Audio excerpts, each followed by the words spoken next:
एक rally address कर रहे थे न्यूयॉर्क में प्रेसिडेंट ट्रंप। उस रैली में उन्होंने ये ऐलान कर दिया कि हरमुज़ हम जानते हैं कि ईरान के कब्ज़े में है, कि वहाँ पर हमने शिकस्त दे दी है ईरान को। तो ये तो वो पहले भी बोलते रहते हैं।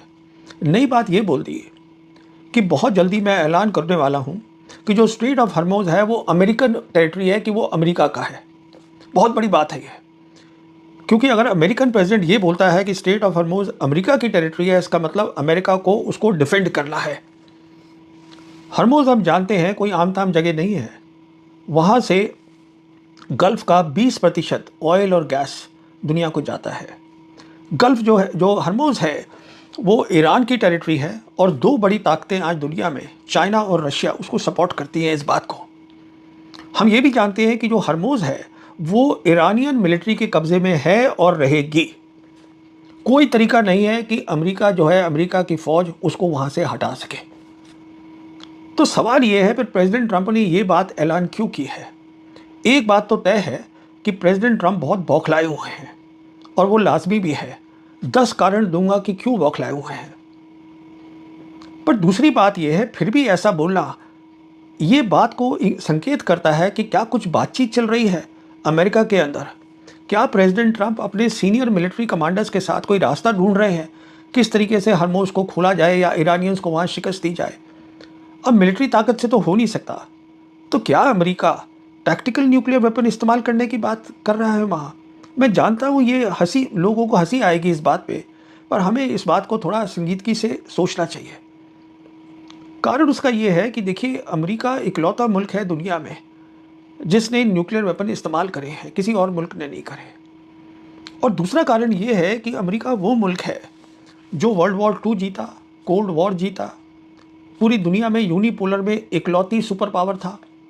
अब उसकी शिकस्त हो जाना और इतने कम वक्त में, ये वो चीज़ है जो अमेरिकी जो एस्टैब्लिशमेंट है उसको ये कबूल नहीं हो रही है। तो क्या वो कुछ हरकत करने वाले हैं जिससे कि दुनिया में एक नई चीज़ होने वाली है? तो ये बातों को सोचना ज़रूरी है अभी से। अब मैं बताना चाहूँगा कि ऐसी 10 बातें क्या हैं जिसके कारण बौखलाए हुए हैं प्रेसिडेंट ट्रंप। देखिए, पहली बात तो ये है कि जो उनके सपोर्टर्स हैं, जिसको हम बोलते हैं मागा बेस, उनकी जो पॉपुलैरिटी है उसमें गिरती जा रही है बहुत तेज़ी से, क्योंकि उनके फॉलोअर्स का ये कहना है कि हमारी लड़ाई है ही नहीं वेस्ट एशिया में, हम वहाँ क्यों बैठे हैं। और प्रेसिडेंट ट्रंप में इस रैली में उन्होंने खुद कहा है कि देखिए, मैं जानता हूँ इस लड़ाई के कारण, जो लड़ाई चल रही है वेस्ट एशिया में, दाम बढ़ रहे हैं चीज़ों के, अमेरिका के अंदर ऑयल के दाम बढ़ रहे हैं, तो उन्होंने ये कबूला है इसके अंदर। पर वो ऑब्वियसली सोच रहे हैं कि मुझे इसको, लड़ाई को ख़त्म करना है जल्दी। दूसरी बात यह है कि देखिए, 3 नवंबर को अमेरिका में बहुत ही अहम मिड टर्म इलेक्शंस हो रहे हैं जहां नई यूएस कांग्रेस तय होगी। अब अगर वो जो यूएस कांग्रेस में आते हैं मेजॉरिटी, वो डेमोक्रेट्स हुए, इनकी पार्टी के नहीं हुए, तो प्रेसिडेंट ट्रंप के लिए बहुत सारी मुश्किलें खड़ी हो जा सकती हैं। ये भी उनके दिमाग में चल रहा होगा। तीसरी बात यह है कि प्रेसिडेंट ट्रंप ने खुद साइन किया है 17 जून को एमओयू ईरान के साथ। अब प्रॉब्लम क्या है कि उस एमओयू में, जिसमें 14 पॉइंट्स हैं, सारे पॉइंट्स वो हैं जो ईरान चाहता था, क्योंकि अमेरिका लड़ाई हारा है। पर दिक्कत यह है कि अमेरिका के अंदर जो लोग हैं वो इसको कबूल नहीं रहे हैं। वो ये कह रहे हैं कि प्रेसिडेंट ट्रंप ने क्यों साइन किया उसके ऊपर, अमेरिका जो है इस तरीके से शिकस्त नहीं मानेगा। और प्रेसिडेंट ट्रंप को खुद लग रहा है, क्योंकि बहुत ज़्यादा ईगो है, कि मैं लूज़र कैसे दिख सकता हूँ कि मैं हार गया। इसीलिए उन्होंने साइन करने के बाद फिर से लड़ाई शुरू कर दी। चौथा कारण है कि इजराइल के लीडर्स और प्रधानमंत्री नेतन्याहू खुलेआम आज कह रहे हैं कि प्रेसिडेंट ट्रंप लड़ाई बंद कर दें, इजराइल लड़ाई बंद नहीं करेगा, वो तैयार ही नहीं है उसके लिए। पांचवा कारण क्या है कि जब ये लड़ाई शुरू करी थी अमेरिका ने, जिसको कि वर्गलाया गया, ये इजराइल नेतन्याहू ट्रंप को इस लड़ाई में ले आए, अब वो तो साफ क्लियर हो रखा है कि लड़ाई की कोई तैयारी थी ही नहीं, कोई प्लान ही नहीं था, सोचा ही नहीं था कि क्या ऑब्जेक्टिव होगा, किसके खिलाफ लड़ाई हो रही है, कितनी ताकत है उसके पास। अगर ये सब किया होता, जिसे हम बोलते हैं वॉर इन्वेंटरी, कि हमारे पास लड़ाई लड़ने का असला क्या है, क्या हमारे पास मिसाइल्स हैं, क्या हमारे पास मिसाइल रोकने की मिसाइल, जिसे इंटरसेप्टर मिसाइल्स बोलते हैं, वो है, वो कुछ भी नहीं सोचा गया। और अब तो रिपोर्ट्स आ रही है कि जो 39 डेज़ की एयर वॉर हुई थी शुरू में, उसके बाद जो सारा उनके स्टॉक्स हैं मिसाइल के, इंटरसेप्टर मिसाइल्स के बहुत ज़्यादा कम है, तो लड़ाई कैसे लड़ी जाएगी। अगला कारण क्या है, छठा कारण बहुत ही इम्पोर्टेंट कारण है। जो सेंट्रल कमांड है अमेरिका की, जो यहाँ लड़ाई लड़ रही है वेस्ट एशिया में, जो उसके कमांडर हैं एडमिरल ब्रैड कूपर, वो खुद भी बयान दे रहे हैं और उनके दफ्तर से बयान जो है सोशल मीडिया पे आ रहे हैं, और बयान ये है कि हमको ये लड़ाई जारी रखनी चाहिए। ये पोजीशन जो है वो इजरायली फ़ौज की है, ये पोजीशन जो है वो इजरायली मिनिस्टर्स और नेतन्याहू की है।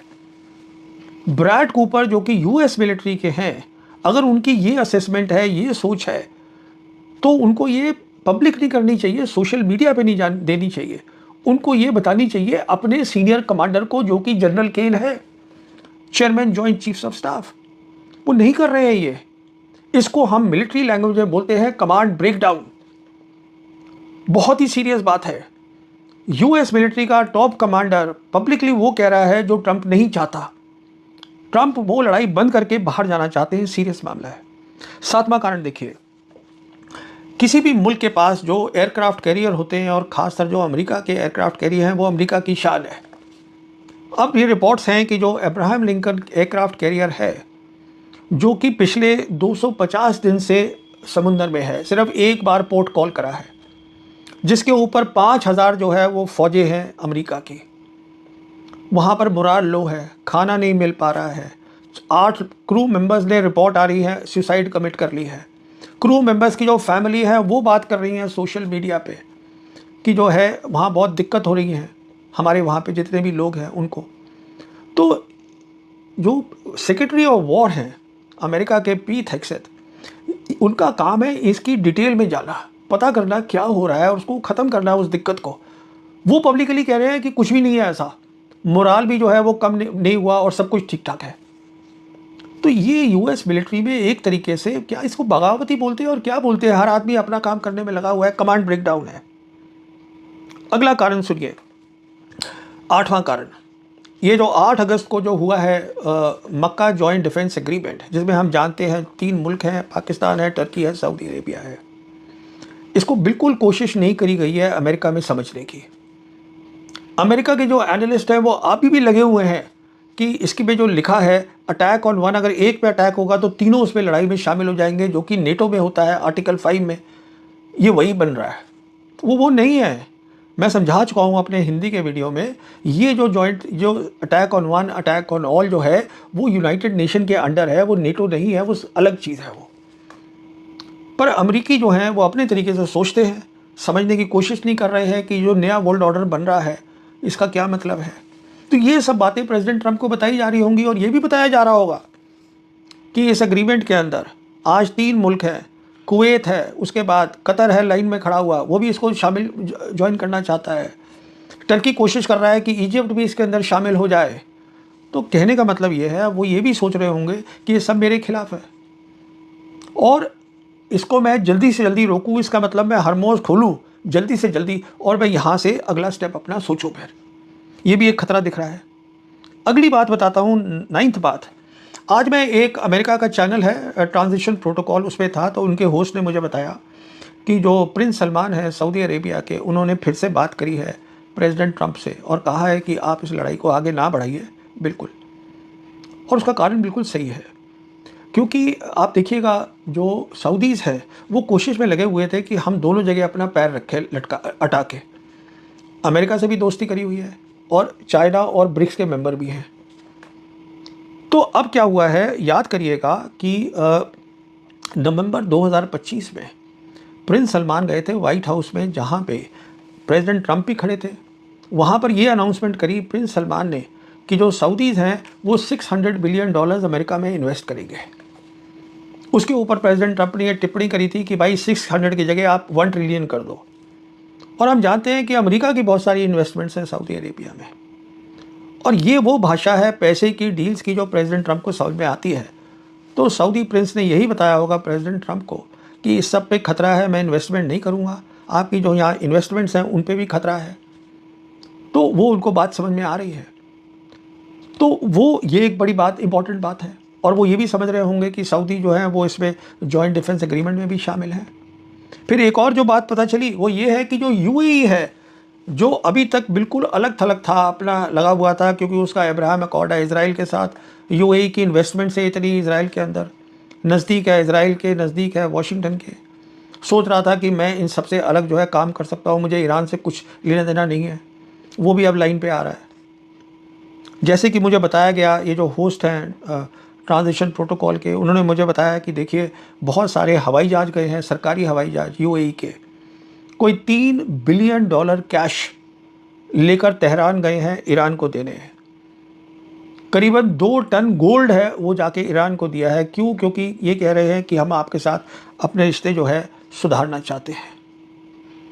ये बात है, क्योंकि उनकी समझ में आ रहा है कि ये जॉइंट डिफेंस एग्रीमेंट के साथ साथ ये एक बहुत बड़ा स्टेप है, रीजनल सिक्योरिटी फ्रेमवर्क जो बनाया जा रहा है। जब अमेरिकी फ़ौजें यहाँ से चली जाएंगी वेस्ट एशिया में, तो वो उसकी जगह आएगा। और 10वां कारण देखिएगा कि जब अमेरिका प्रेसिडेंट ट्रंप आए थे दफ्तर में, याद करिएगा, तब उन्होंने कहा था कि खतरा बढ़ गया है अमेरिका को, जो सही बात है। रशिया और चाइनीज़ मिसाइल्स का नई टाइप की मिसाइल्स है, तो हम एक अपना जो है एंटी मिसाइल सिस्टम बना रहे हैं, जिसको गोल्डन डोम बोलते हैं, जिसमें $1.5 ट्रिलियन लगेंगे पेंटागन के, और जिसमें ज़्यादा काम जो होगा वो स्पेस का होगा, जिसको अंतरिक्ष बोलते हैं। अब जो उनके 4 स्टार कमांडर है स्पेस फोर्स के अमेरिका के, वो बयान दे रहे हैं कि हमारे को तो फंडिंग ही नहीं मिली, काम कैसे होगा इसके ऊपर गोल्डन डोम पे, क्योंकि वो सारी फंडिंग तो इस लड़ाई में लग रही है वेस्ट एशिया की। तो ये 10 मसले तो हैं ही जो उनको परेशान कर रहे हैं प्रेसिडेंट ट्रंप को। उसके अलावा बड़ी परेशानी ईरान से आ रही है। ईरान ने जो अपनी शर्तें हैं हरमोज़ को खोलने की,